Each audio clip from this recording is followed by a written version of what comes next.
Hi, my name is Jaden Krasner, and for our emotional storytelling project, I will be discussing the book The Hobbit by J.R.R. Tolkien. So when I was a kid, my mother's favorite movie franchise were The Lord of the Rings, and I have many memories of watching those over and over again. And so you can't really know The Lord of the Rings without knowing a little bit about The Hobbit. I remember when I was in the 6th grade, I decided that I was going to try and read the Lord of the Rings trilogy.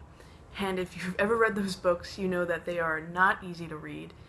And so 6th grader me was like, nope, not having this, put it down. When I was 14 and a freshman in high school, I remember when I discovered the book in my school library, reading the first few pages and thinking, wow, this is so much easier to read than The Lord of the Rings. And by the time I had finished the first chapter, I had completely fallen head over heels in love with the book. I quickly finished the book, and after that, it has been something that I have gone back to hundreds of times, and I think my copy itself is incredibly worn out. The book did have a profound emotional effect on me. As a kid, I always waited for someone to knock on my door and ask me to go on some great adventure. And in The Hobbit, that's quite literally what happens.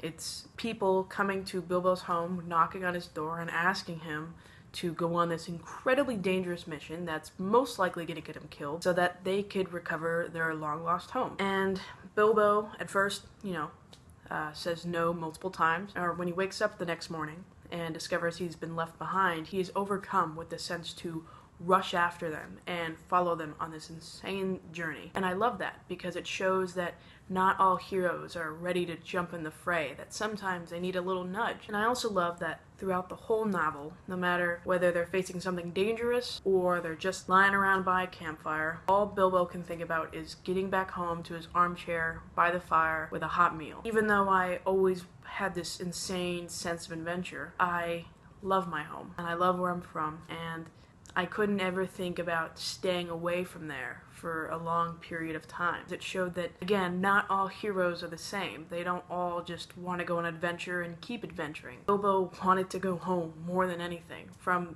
his first day out, he missed his home.